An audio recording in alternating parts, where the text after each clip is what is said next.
Puede decirse, dice que algunos zapatos no los están diciendo, según dice que es ahorita. Claro, no lo va a exacto, vamos a poder salir. Vamos, se puede poner, ¿no? Ah, bien. La cosa es que no haya nadie acá.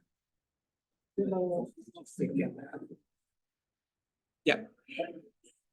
Mira, esta página está no queremos mostrar. Sí, ya no, pero no había nada. Cuando yo ingresé estaba todo. Ah, pero recién.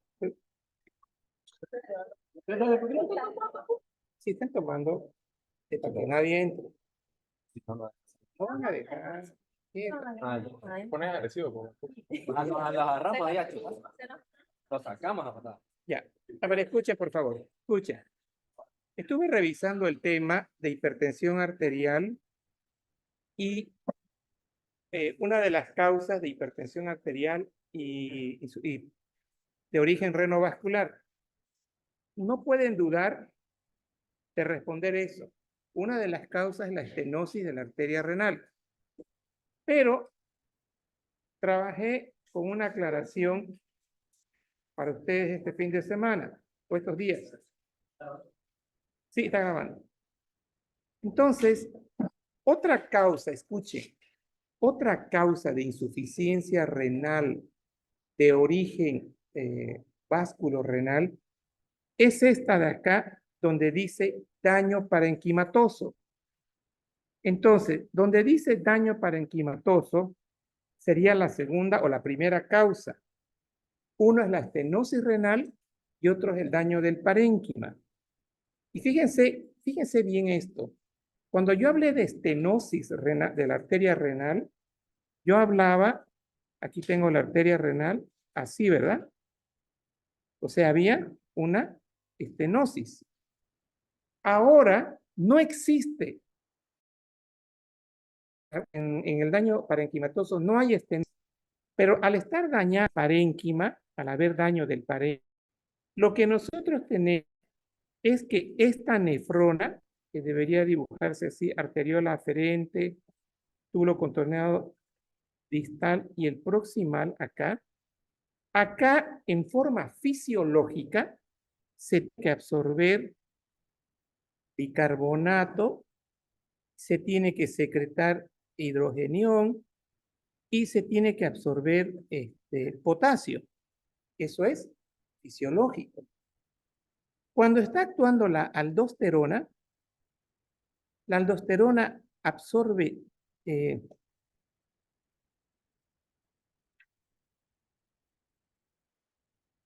la aldosterona va a absorber sodio y va a secretar potasio.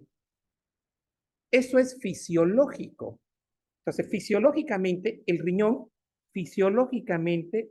riñón está programado para excretar agua, 1,5 litros de agua por día o 1 ml kilo peso. ¿Listo? Pero cuando este parénquima es el que está dañado, miren esto, esa capacidad absortiva de sodio de agua se altera. Entonces, si yo altero mi capacidad fisiológica y se convierte en patológico porque existe daño parenquimatoso, automáticamente vamos a tener nosotros una disminución en la excreción agua-sodio. Por lo tanto, vean ustedes, vamos a tener mayor sodio intravascular y agua y consecuentemente consecuentemente vamos a tener nosotros un retorno venoso aumentado. Por lo tanto, al tener un retorno venoso aumentado, tengo un gasto cardíaco aumentado. Y miren, dependiendo del daño renal, tengo hipertensión grado 1, hipertensión grado 2 o hipertensión grado 3. Ahora, ¿qué es lo que hace que no haya excreción de sodio y de agua? El daño del parénquima, miren lo que disminuye. El filtrado glomerular. Recordatorio, el filtrado glomerular es 125 ml/minuto. Recordatorio de las primeras 3 clases. Cuando está el filtrado glomerular menor a 60, ya tenemos una clasificación de daño renal. Cuando el riñón está fregado, está en muy malas condiciones. Cuando el parénquima está, habíamos dicho que el filtrado glomerular era menor a 15. Entonces, este era el grado 5. Entre 15 y 30 era el grado 4, entre 30 y 45 el grado 3, 45 60 el grado 2. Y mayor a 60 es un estado entre 60 y 80, estamos ahí, es todavía aceptable, pero no es normal. Menos de 60 no es normal. Y menos de 15 ml ya ese riñón es para diálisis. Entonces, ¿qué le voy a agregar a su conocimiento de las primeras clases? Cuando, anote esto, Minerva, en renal, final del renal ponga. ¿Cuándo se hace, cuando el paciente está indicado para hacer diálisis?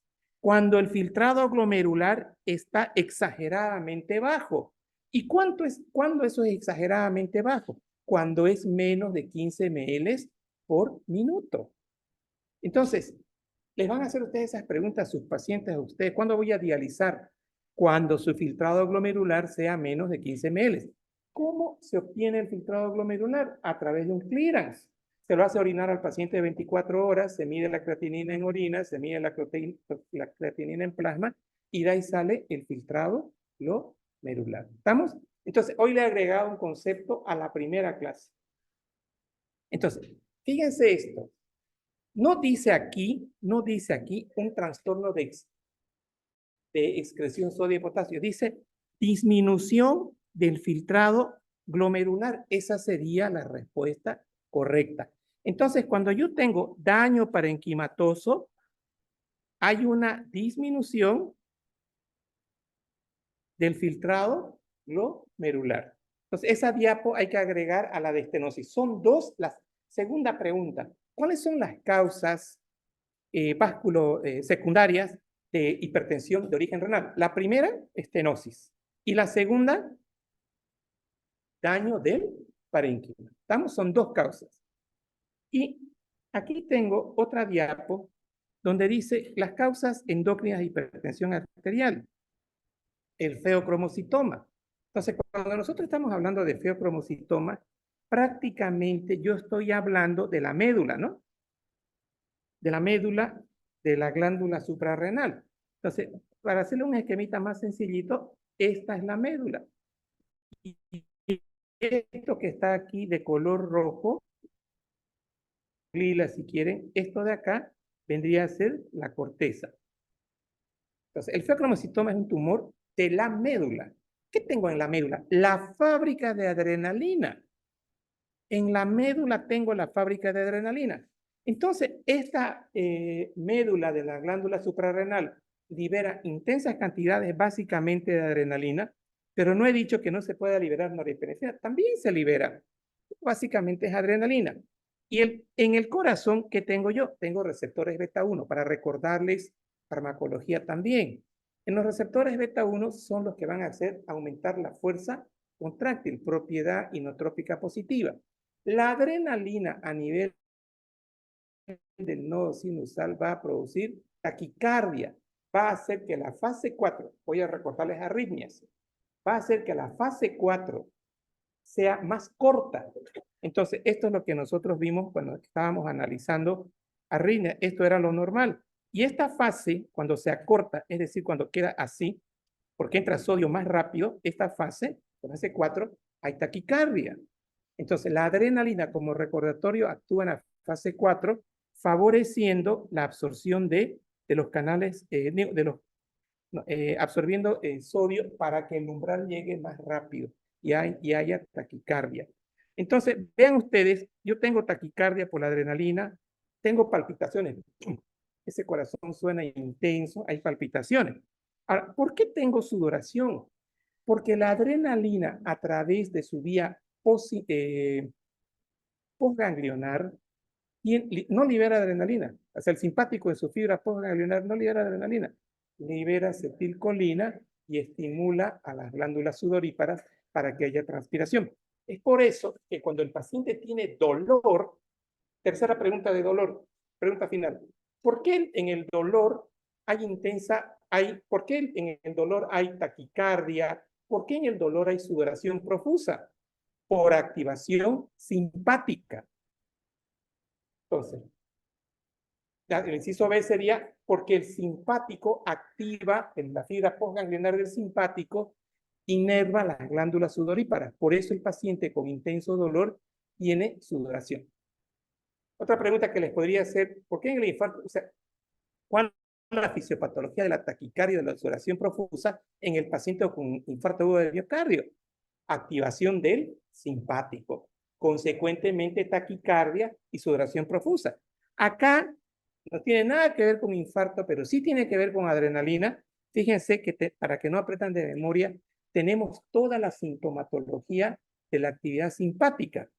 Y al final, fíjense esto, acá dice aumento del gasto cardíaco. La taquicardia y la propiedad inotrópica aumentan gasto cardíaco, mayor retorno venoso por resistencia periférica, hipertensión arterial. Ahora, ¿cuál es el tratamiento? El mejor tratamiento, se miden las catecolaminas en plasma y se van a medir también en la orina. Se van a medir sus metabolitos activos en orina y el tratamiento es netamente quirúrgico. Entonces, con esto hemos terminado el capítulo de hipertensión arterial. Ahora vamos a ver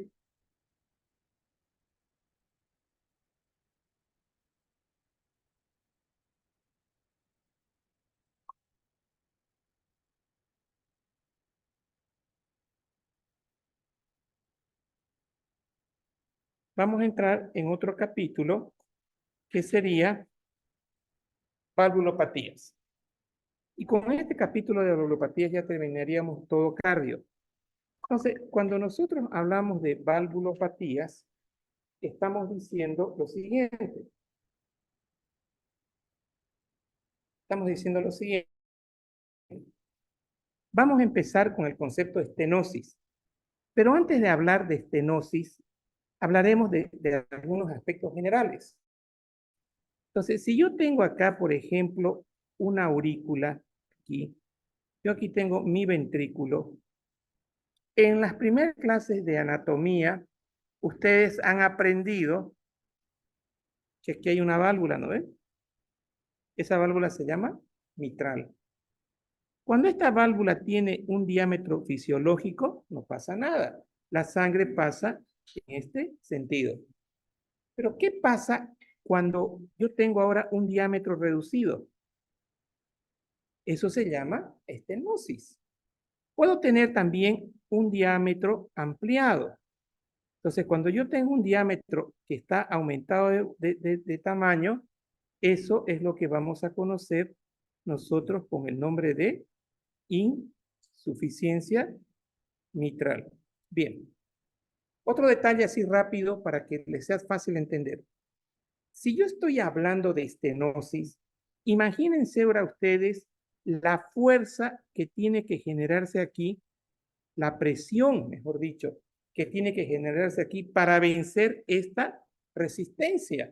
Tiene que ser intensa. Consecuentemente, van a ver en la fisiopatología, aquí vamos a tener hipertrofia concéntrica. En los casos de insuficiencia, el líquido, normalmente el líquido va a salir por la aorta, pero el resto va a subir por la aurícula.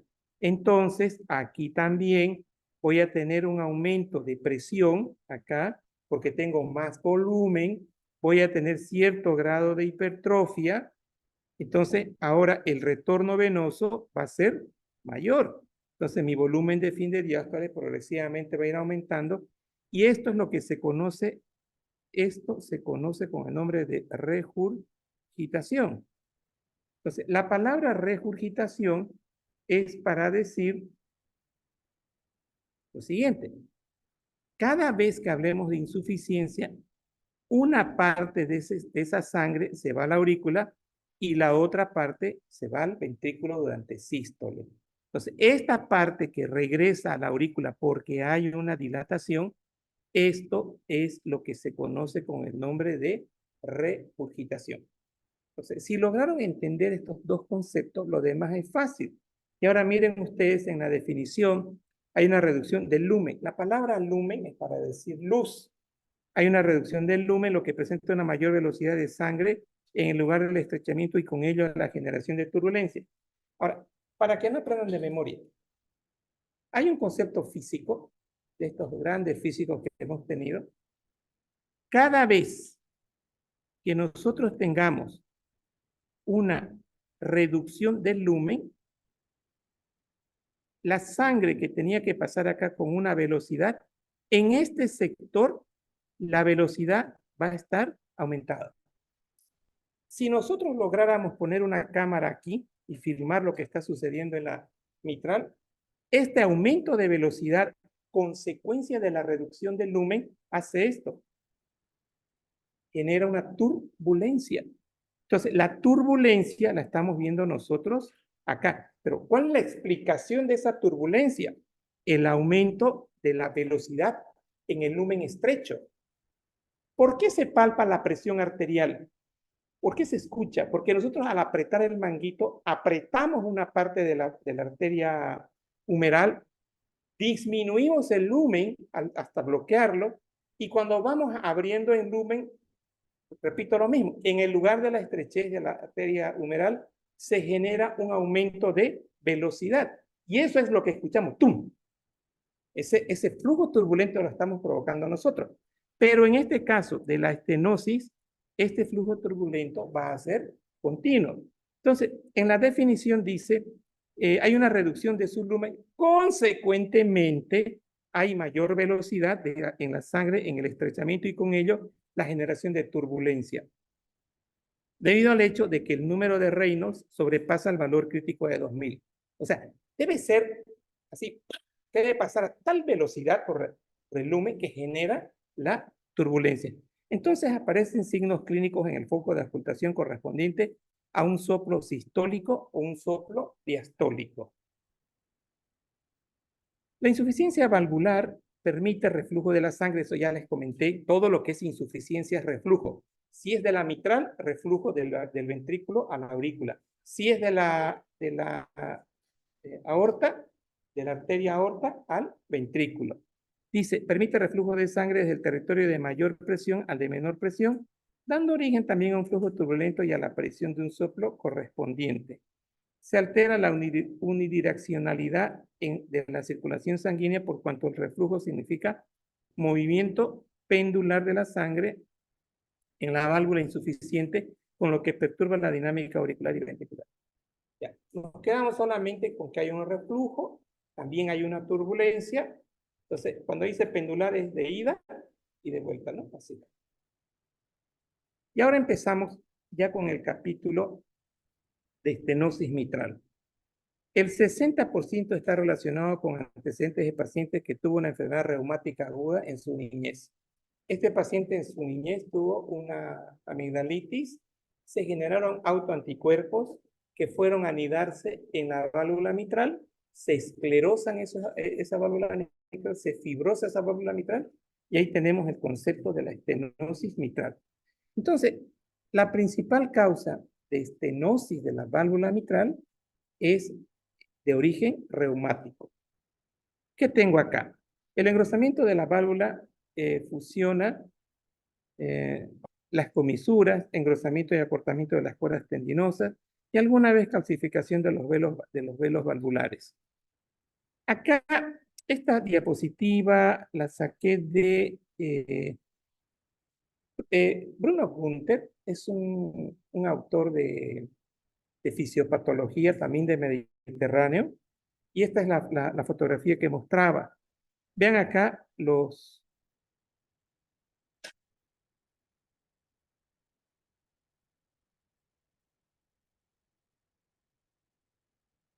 vean acá las partes. Esto que estoy marcando, el anillo valvular. Ojo que cuando haya una insuficiencia cardíaca que no tenga nada que ver con valvulopatía reumática, aquí vamos a volver a mencionar anillo valvular porque la insuficiencia cardíaca en una, la insuficiencia, apáguenlo el sonido, la insuficiencia cardíaca, este anillo está así normal, ¿no ve? Ahora en patología va a ser así. Entonces vamos a tener nosotros un anillo aumentado. Eso es lo que traté de explicarles en el capítulo de IC. Pero creo ahora con esta diapositiva, con esta diapo, es más fácil que entiendan que lo que es insuficiencia cardíaca va a hacer que el anillo se dilate. Cuando estamos en fase de hipertrofia excéntrica, el anillo se va a dilatar y se va a formar consecuentemente insuficiencia mitral. Esto de acá es importante que lo recordemos. Vean acá cómo tenemos nosotros las cuerdas tendinosas que son estas de acá que van a insertar en la pared del ventrículo. Estas cuerdas tendinosas son elásticas. Entonces van a ser traccionadas y estas cuerdas tendinosas van a producir el cierre automático de la válvula mitral. Entonces, pero vean acá, cuando nosotros estamos hablando de insuficiencia, de estenosis mitral, engrosamiento y acortamiento de las cuerdas tendinosas. Entonces, en otras palabras, estas cuerdas tendinosas, si las ampliamos, van a estar gruesas, ¿sí? Y van a estar duras, o sea, fibróticas. Por lo tanto, si están fibróticas, no se van a poder distender. Entonces tenemos unas cuerdas tendinosas duras, engrosadas y fibróticas, consecuencia de la estenosis mitral. ¿Alguna vez calcificación de los velos valvulares, lo que sucede cuando han ocurrido episodios reumáticos? Acá, en esta parte, vale la pena que digamos esto así y digamos esto así. Entonces aquí tenemos los dos velos valvulares de la mitral. Cuando dice que tenemos nosotros calcificación acá, en este concepto, miren, calcificación de los velos valvulares, se está refiriendo acá que estos velos van a estar durísimos, porque hay placas de calcio y colesterol acá. Están calcificados. Entonces, miren, ¿qué tenemos para hacer una estenosis mitral? Puedo tener calcificación de los velos valvulares, esto está engrosado y endurado, las cuerdas tendinosas, el anillo va a estar fibrosado también, consecuentemente vamos a tener nosotros una estenosis de la válvula mitral. Estenosis de la válvula mitral, teología secuelas, siempre, válvula mitral, relacionen siempre con secuelas de fiebre reumática. Casi todos los casos de estenosis mitral se deben a la secuela de fiebre reumática, 90%, y este dato lo saqué de Medicine, me parece. No, este dato lo saqué, miren, otra revista que se llama Formación Médico Continua. Entonces, la mayor parte de la, digamos, de la patología de estenosis mitral es de origen reumático. Entre el 15 y el 20 días después del episodio de fiebre reumática, la inflamación acaba en fibrosis, retracción y fusión de los velos valvulares con una afectación mayor o menor de las cuerdas. O sea, no es que la bacteria va a la válvula, que quede claro. La bacteria no va a la válvula, aquí en la amigdalitis. Va el anticuerpo que lo toma como un tejido extraño y afecta a la válvula mitral. Y lo que le va a hacer a la válvula mitral, la va a fibrosar, la va a endurar para que no se pueda abrir. Va a haber una retracción y fusión de los velos valvulares, que ahorita vamos a ver una fotito, con, fíjense, menor o mayor afectación de cuerdas. O sea, eso que dijimos que las cuerdas estaban engrosadas, fibrosadas, sí, también se va a afectar. Los síntomas en la cuarta o quinta década de la vida, durante la gestación, recién aparecen a los 50 años. Con frecuencia se asocia a afectación de la aórtica en el 60% o de la pulmonar. Ya. Ahora miren esto. Fíjense el diámetro de la mitral en condición normal, 4 a 6 centímetros cuadrados. Fíjense ahora estenosis, menor a 2 o igual a 2. Entonces, aquí vamos a poner menor a 2 o igual a 2 centímetros cuadrados. O sea, realmente hay estenosis.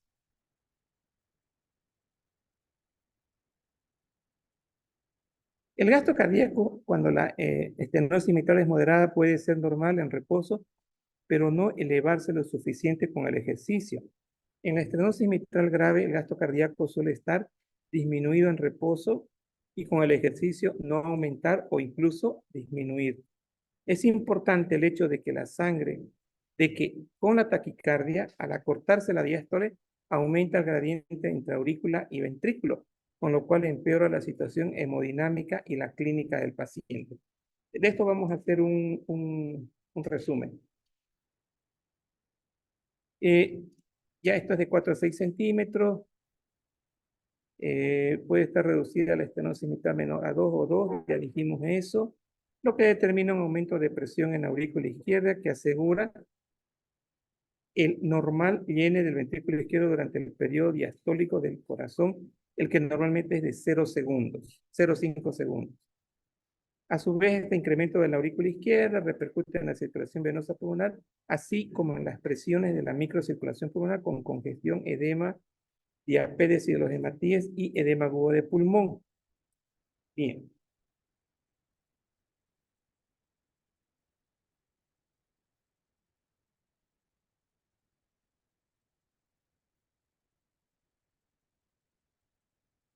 A ver, vamos a ver si hasta acá han entendido. Usando esta diapo, ¿cuál es la fisiopatología de la consecuencia de la estenosis de la válvula mitral? Anota esa pregunta, Minerva. Eso ya para válvula mitral, valvulopatía mitral. No de memoria. ¿Ya qué dibujo quieren que les haga? ¿Qué debo dibujar? Según el texto. ¿Perdón? Ya, perfecto. Voy a dibujar acá el anillo. ¿Cuánto le pongo? Menor. Ya, perfecto. Ahora tengo acá mi válvula, sí, y tengo acá mi ventrículo.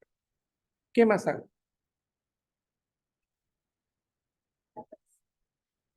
¿Dónde?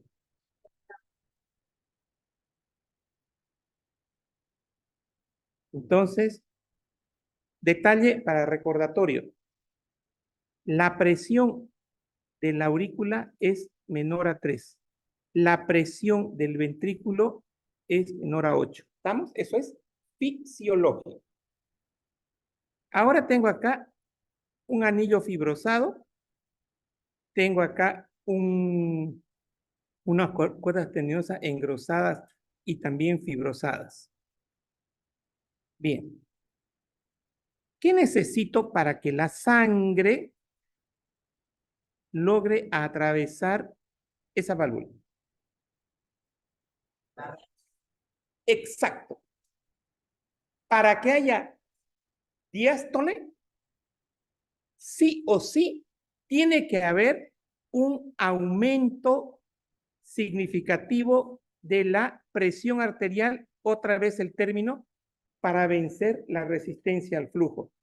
Esto no se olviden, por favor, acá la, el diámetro pequeñito es una fuerza que impide la entrada. Y dijimos que la fuerza que se opone a la presión se llama resistencia. Lo hemos mencionado varias veces y lo voy a repetir otra vez. Entonces, para que el ventrículo tenga esto, tenga un llenado fisiológico, tiene que aumentar la presión. Ya no va a ser 3, ¿no? Ya, pongámosle 20. ¿Y qué va a pasar ahora con la presión a nivel pulmonar? 7 la capilar. Esta, miren, esta presión de las venas pulmonares, que en realidad son arterias, van a aumentar. ¿Para qué? Para vencer la resistencia de la aurícula. ¿Y qué va a hacer ahora esta presión de acá? También va a aumentar para vencer la resistencia de las venas pulmonares, ¿cómo se llaman? Las venas pulmonares, para que la sangre pueda pasar hacia el ventrículo.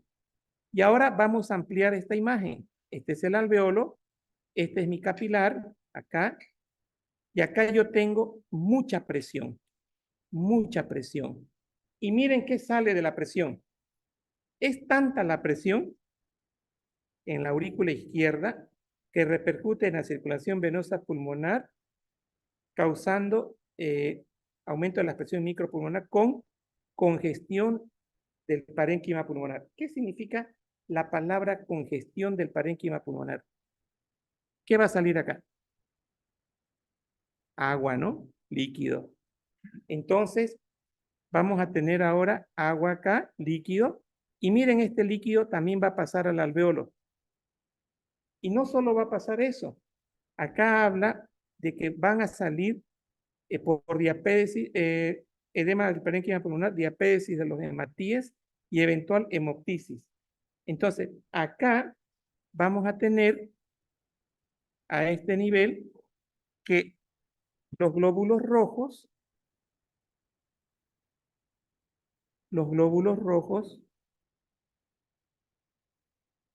van a empezar a salir hacia el intersticio.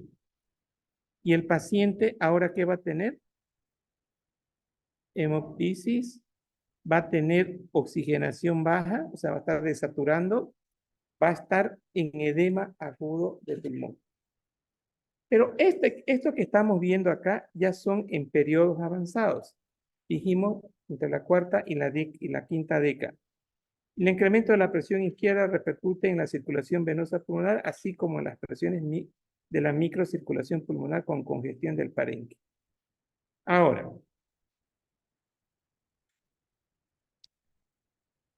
esta palabrita responsable de la reducción de la distensibilidad pulmonar y la capacidad vital. ¿Esto qué significa? Señores, tenemos un pulmón lleno de líquido. Entonces, ¿ustedes creen que ese pulmón va a poder estirarse? ¿No? Entonces, su distensibilidad del pulmón, su ventilación, su capacidad ventilatoria está reducida. Consecuencia del edema agudo del pulmón. Entonces, ese paciente ahora va a empezar a acumular dióxido de carbono. Entonces, primero hay edema agudo. Y edema agudo, ¿cuál es el combo de edema agudo? Palabras claves. Edema agudo de pulmón. Acá. ¿Cuál es el combo? ¿Aumento de qué? De la presión venocapilar. Ya. ¿Qué más? Aumento de líquido intersticial. Aumento de eritrocitos. Ese es mi combo. Ahora, ¿qué originó todo el edema agudo de pulmón? ¿Qué le originó?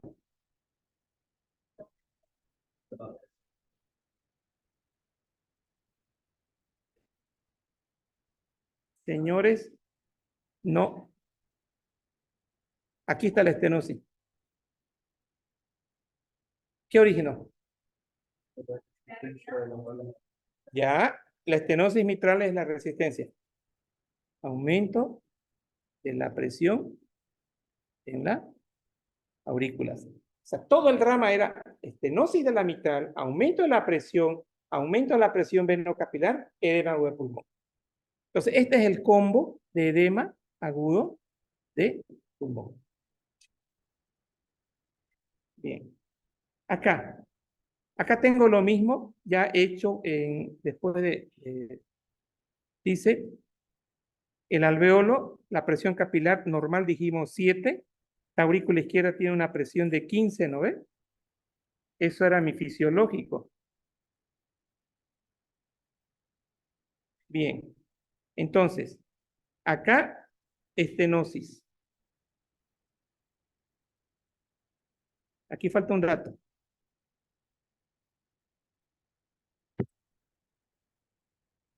Aquí falta un dato.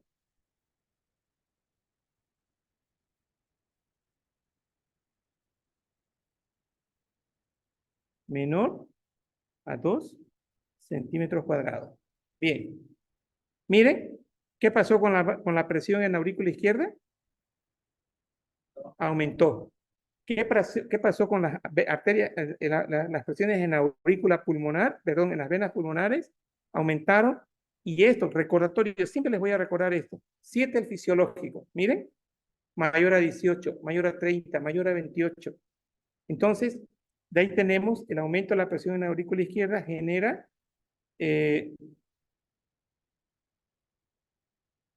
sí, esto causa, y el edema agudo de pulmón, no, esto está mal. ¿Y esto qué causa? Edema agudo de pulmón, ¿cierto? Es de aurícula a pulmón.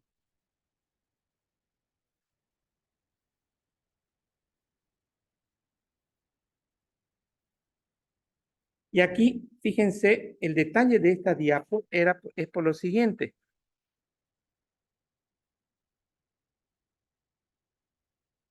El detalle de esta diapo, ¿cuál es? Miren el alveolo. Aquí tenemos un alveolo.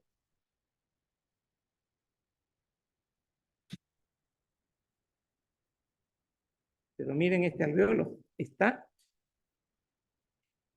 el contenido del intersticio está pasando al intraalveolar. Este alveolo está con sangre. Este alveolo está con glóbulos rojos. Y por acá tenemos la famosa hemoptisis. Señores, es desesperante para un médico interno, un médico recién formado, un médico con años de experiencia, desesperante ver un paciente con edema agudo de pulmón, porque es como que yo lo metiera al paciente en una piscina y no lo dejara sacar la cabeza. Se está asfixiando porque se está llenando de líquido, el intersticio ya tiene líquido y también tiene líquido el alveolo. Es tanta la presión de veno capilar pulmonar que el líquido sale, le vence a la presión de uno del alveolo y el paciente se está ahogando. ¿Cuál es el tratamiento? Bien, disminuir la precarga con furosemida. No hay de otro. No funciona la furosemida. Miren lo que vamos a hacer acá. Vamos a hacer un venodilatador que se llama isorbida. Dinitrato de isosorbida, 5 miligramos, o lo mejor, nitroglicerina, en goteo. Señores, el paciente mejora del edema agudo de pulmón con nitroglicerina. Ahora, ya les expliqué el combo, ¿no? Bien, entonces este era el combo de edema agudo de pulmón. Ahora, ¿cuál es la clínica de edema agudo de pulmón? Bien, bien. Si estos bronquios están con agua, ¿qué tenemos? No. Bronquios con agua, sibilancia. Roncos. ¿Y acá qué voy a ocultar? Ahí viene estertores crepitantes. O sea, si ustedes escuchan en un paciente con insuficiencia cardíaca estertores crepitantes, pueden decir presión venopulmonar aumentada. Listo. Está saliendo líquido al intersticio. Pero si empiezan a escuchar roncos, sibilancias, estamos haciendo edema agudo de pulmón, que es peor que un estertor. Ha empeorado. El cuadro ha avanzado. Entonces, he dado los dos paquetes, ¿no? La fisiopatología y la clínica. Y el tratamiento, furosemida con nitroglicerina. Ya están en el campo, están en provincia, dinitrato isosorbida. No hay de otro. No hay de otro. Y como vamos a tener una sobrecarga del lado derecho, miren, porque esta presión de 18 va a hacer que aumente la presión del ventrículo derecho. 25 es lo normal. Va a aumentar la presión de la aurícula derecha, que era, ojo, pregunta que siempre hago. Presión en la aurícula derecha fisiológica es 0. Presión de insuficiencia cardíaca descompensada cuando ya está tomado al lado derecho, sube la presión en la aurícula derecha. ¿Por qué sube? Porque primero sube en la aurícula venocapilar y después ventricular, después aurícula derecha. ¿Y qué tengo acá en la aurícula derecha? Tengo dos venas, la cava superior, la cava inferior. Esa cava superior va a hacer un esfuerzo para poder pasar la sangre a la aurícula. ¿Qué va a haber? Ingurgitación yugular. La cava inferior va a hacer un esfuerzo para vencer el 0. ¿Qué va a haber? Hepatomegalia, ascitis, edema de miembros inferiores. Entonces, de ahí viene también la historia de la fisiopatología de la IC. La IC derecha, no cayó de punta. No cayó de punta. No cayó de punta. Ya. Señores, les he repetido toda la fisiopatología de la IC. ¿Estamos? Entonces, ¿cómo empezamos con la IC? Empezamos en ventrículo izquierdo, aurícula izquierda, pulmón, ventrículo derecho, aurícula derecha. En este caso, vean ustedes, rápidamente hemos entrado en una descompensación del lado derecho. Entonces, causas de IC. ¿Cuáles son las causas de IC? Estenosis mitral, hipertensión arterial, síndrome coronario, las valvulopatías, las estenosis, las insuficiencias. Al final, todos van a debutar aumentando la presión en el ventrículo izquierdo, aurícula izquierda. Cuando eso ya no compensa, nos vamos a ir al lado derecho. Señores, yo tenía una paciente que de la noche, en un mes, me dice, doctor, siento una desesperación. En las noches me desespero. Hay una fatiga. Una señora de 80 años. Y la hija, la nieta, a mamá no la visita. A mamá no van los hijos a verla. A mamá nadie la lleva al mercado. 80 años.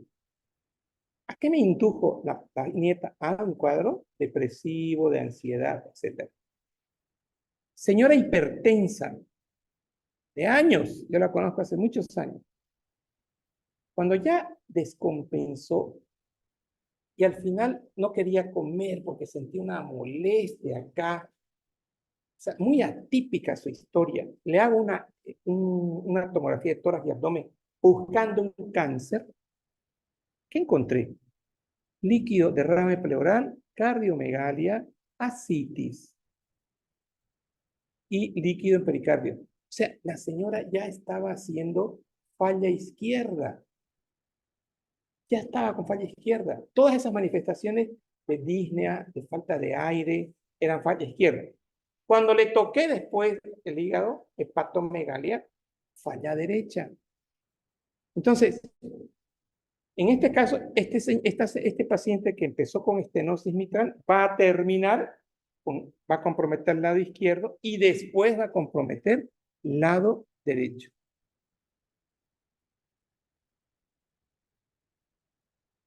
Estenosis mitral, ojo, aquí les recuerdo que el límite de la presión era 3, ¿no? En la aurícula izquierda, aquí está lo mismo, ¿no? ¿Para qué sirve esto? Para aumento del llenado, aumento de las presiones, hay congestión pulmonar y todo lo mismo que acabamos de enseñarles. Y acá tengo alguna parte de la clínica.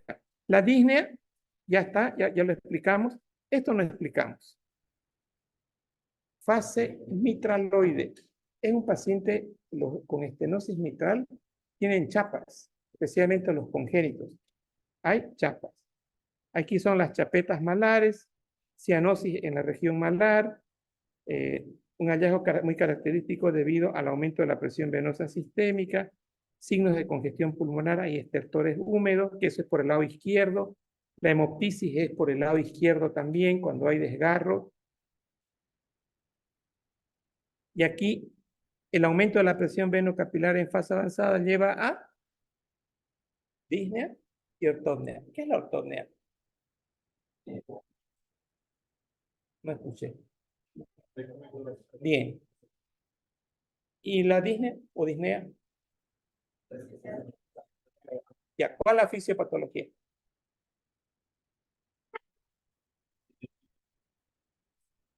¿Aumento de qué? Ya, perfecto. ¿Qué más? ¿Qué más? Quedaron cortos. A ver, fisiopatología, anote, pregunta de examen. Fisiopatología de la disnea o de la ortopnea o ortopnea, como quieran. ¿Dónde empieza la historia?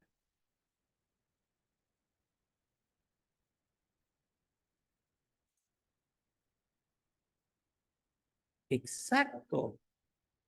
Y acá todo lo que ya sabemos. Aumento de la presión venocapilar. Aquí ya tenemos consecuencia del aumento de la presión venocapilar. Tengo salida de líquido, ¿no? Aumento de eritrocitos, si quieren. Esta salida de líquido, se los voy a graficar, está así. Este es el alveolo, este es el capilar y este es el agua. Entonces, la difusión de oxígeno va a ser mala porque esta pared, este grosor de la membrana respiratoria aumentó. Entonces, ¿cuál es la fisiopatología de la disnea? Bien, aumento de la presión auricular. ¿A qué lleva esto? Bien, ¿y esto a qué lleva? Bien, eso aumenta el grosor de la membrana, por lo tanto, la difusión va a estar, la difusión de oxígeno va a estar disminuida. Ya. Fíjense que hace 20 minutos o 5 les expliqué la fisiopatología, pero se les entró por un oído, allí hizo una, ¿qué me ha hecho? Pues, turbulencia. Lo chipé, pero ya con esto creo que ya flujo continuo, ¿no? Ahora pregunto, ¿qué? ¿Cuál es la causa de la disnea? Bien, bien, fuga de líquido. Correcto. Y disminuida la difusión de oxígeno. ¿Y con qué mejora este paciente? No, no, no, no, no. La difusión con oxígeno y los diuréticos para reducir congestión. O sea, cuando ustedes estén tratando hipoxemia pura, oxígeno y simultáneamente diuréticos. Sí, está correcto. Pero cuando ustedes vean un paciente con hipoxemia, lo primero es oxígeno, más su diurético.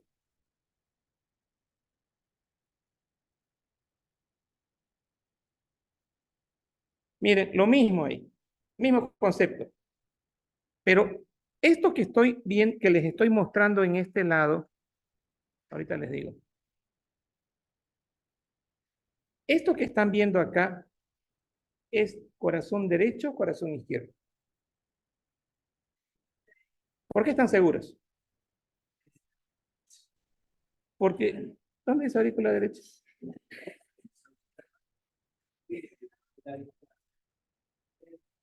Porque, fíjense esto, estamos diciendo que hay un aumento de la presión en el ventrículo derecho. Esto es ventrículo derecho. Esto lleva, no, esto está mal. No, no, no, no, esto está mal. Lo dibujamos, ¿listo? Ventrículo derecho. Aumento de la presión. Esto lleva, vamos a cambiar el orden, al número 2, que es aumento de la presión de la aurícula derecha, 0 lo normal. Y dijimos que esta arteria, que es la arteria pulmonar, llevaba sangre, ¿no ve? A los pulmones. Esta,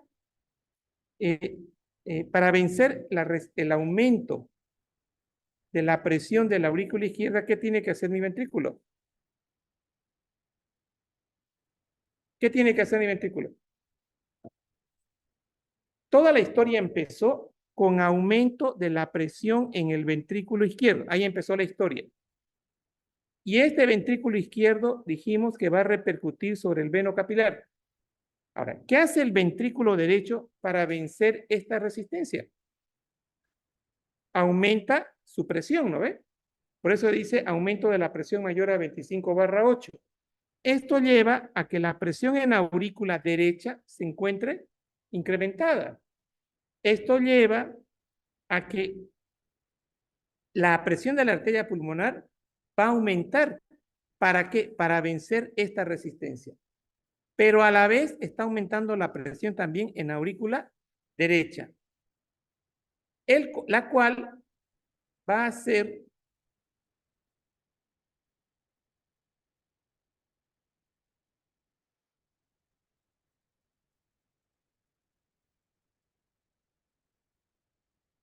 la cual va a ser lo siguiente.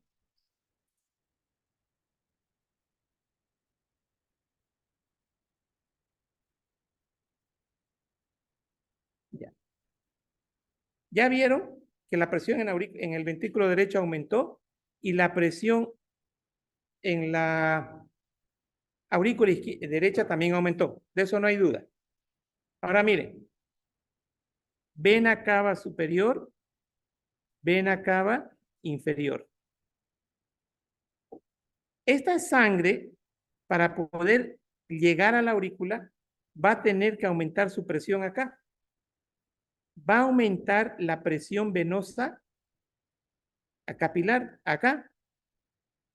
Por lo tanto, la presión capilar, que era 17, tiene que aumentar para vencer esta resistencia. Y ahora aquí yo tengo la explicación del edema en miembros inferiores. Aumento de la presión capilar intersticial de los pies. Pero ¿quién fue la causa de esto?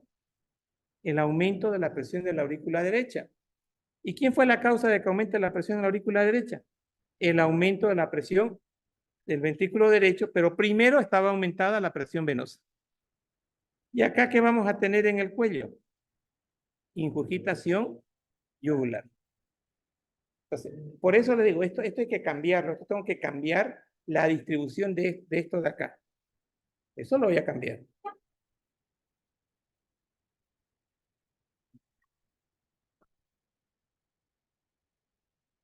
¿De qué depende la intensidad del soplo? Del grado de la estenosis. ¿Cómo es el soplo en la estenosis mitral? Acá tengo sístole y ahí tengo diástole. Entonces, en todo este proceso de sístole,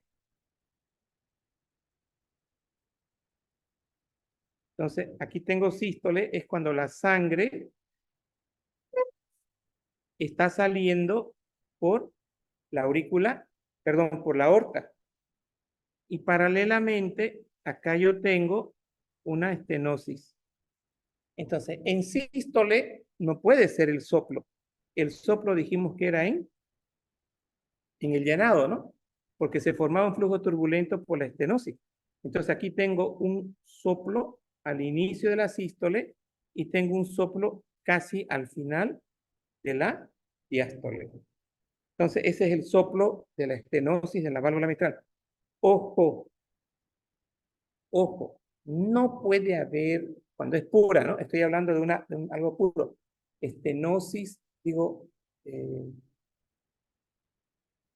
soplo en sístole, porque en sístole nosotros tenemos salida de sangre a la aorta. Y el problema de toda la clase que hemos estado hablando ha sido en llenado de la cavidad ventricular, fase diastólica. Fase diastólica.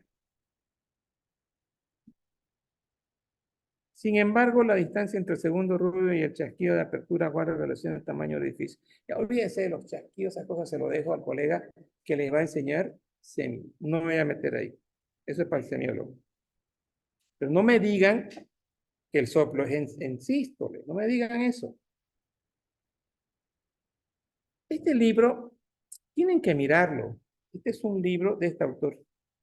Está ahí en la red para que lo bajen. Javier Lazo.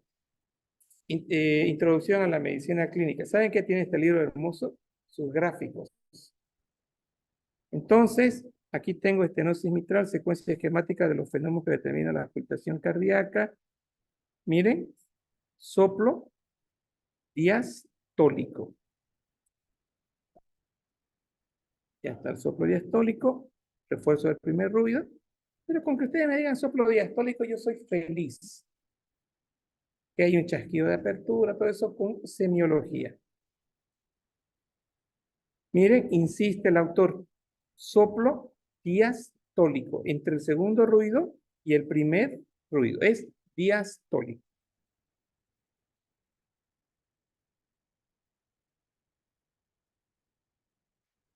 En los pacientes con ritmo sinusal, la estenosis mitral grave, se puede presentar refuerzo de retumbo del fin de diástole, ya, eso no. Ritmo sinusal con signos de crecimiento auricular, sí. Esto que van a ver acá,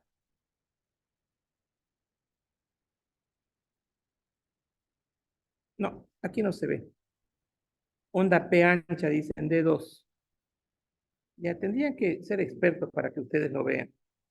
Está diciendo que acá, aquí, esto es D2. ¿Lo ven? Esto es D2. Normalmente la aurícula en D2 mide 2 cuadritos, 0,8 y medio, 2 cuadritos y medio. Pero cuando este D2 mide 0,12, 0,13, 14, es porque tiene mucho músculo la aurícula izquierda. Entonces eso va a dar una P, escuchen esto, va a dar una P mitrálica. Y eso sí tienen que saber.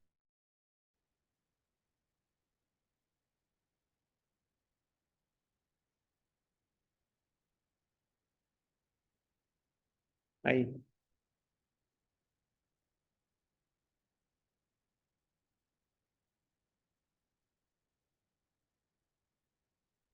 Ya. Ahí. 1 milímetro, 2 milímetros, 3 milímetros, 4 milímetros, 5 milímetros.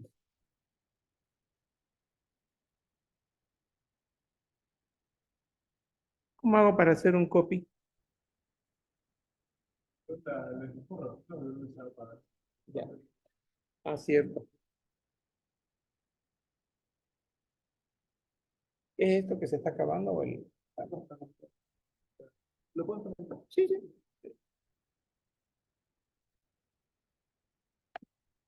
¿Cómo no?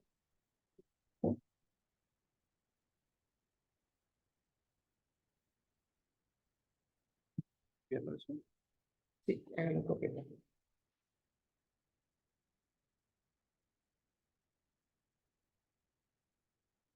Mira. Bueno, jóvenes, escuchen.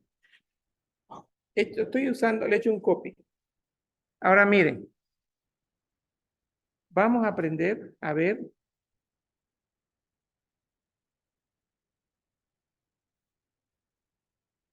crecimiento de la aurícula izquierda.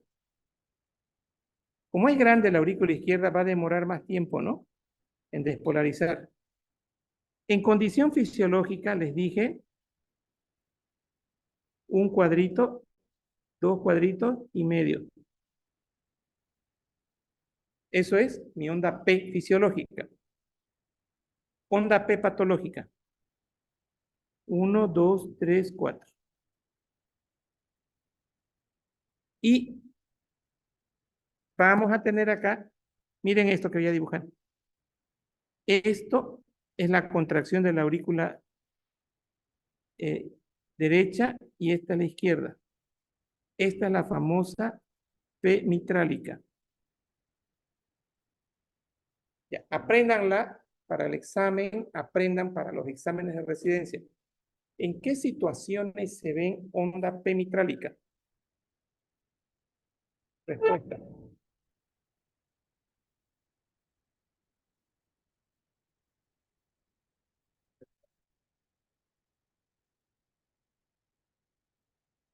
Ya.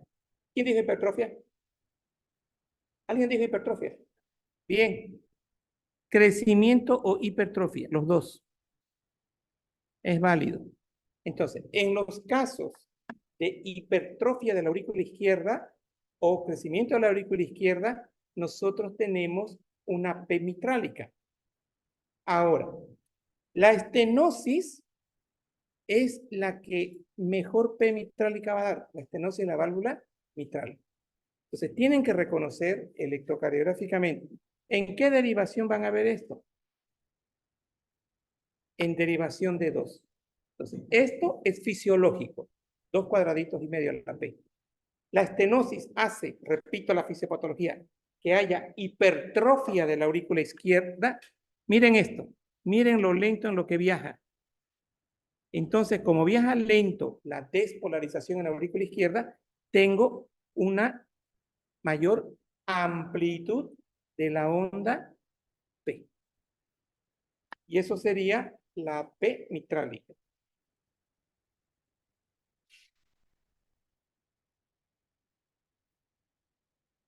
¿Cuál es la arritmia más frecuente de la hipertrofia de la aurícula izquierda? Bien, fibrilación auricular. Cuando yo les pregunte causas de la fibrilación auricular, ¿cuál será la respuesta? Hipertrofia de la aurícula izquierda, hipertrofia de la derecha, hipertrofia del ventrículo izquierdo, hipertrofia del derecho. ¿Cuál es la respuesta? Hipertrofia de la aurícula izquierda. No duden, por favor, no duden. Si dudan, 50. Les hago recuerdo, con ese 1, ese 50 más 1 los va a hacer aprobar el fisiopata. Y con esto van a aprobar. ¿Listo? No duden, no le busquen al compañero porque ese no ha venido a clase.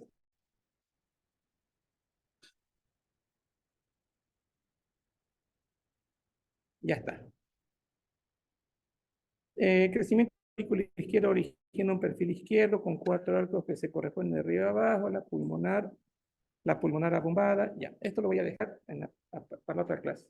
Ya estamos por terminar. Para la otra clase. Listo. Pueden retirarse. Ya, y no peleen con los huelguistas que están ahí. No, no peleen, tranquilo. Ahora, ya como decía, entonces la fase se debe a la falla del corazón derecho, entonces No, no, lo que dije es, primero fallo izquierdo, posteriormente fallo derecho. La estenosis de la mitral, primero fallo izquierdo. la fase mitral. La fase mitral es las chapas en la aurícula, en la cara. Las chapas que son azuladas rojizas, eso es por estenosis de la válvula mitral. Sí, pero en el video puede ser que había aumento de la presión, ¿no? Veno capilar, claro. Acá, no, no. Nos vemos en otra clase. Que se vayan yendo ya. No, doctor. Nos vemos. Ya. Doctor, ¿se acuerda del caso que le conté? De cáncer de colon. Sí, sí, sí. Ya, mi tía me llamó y le estaba con la del 3. Le dije, ¿no? Solo esa misma noche y lo llevaron. Ya, espero que haga algo el miércoles. Claro.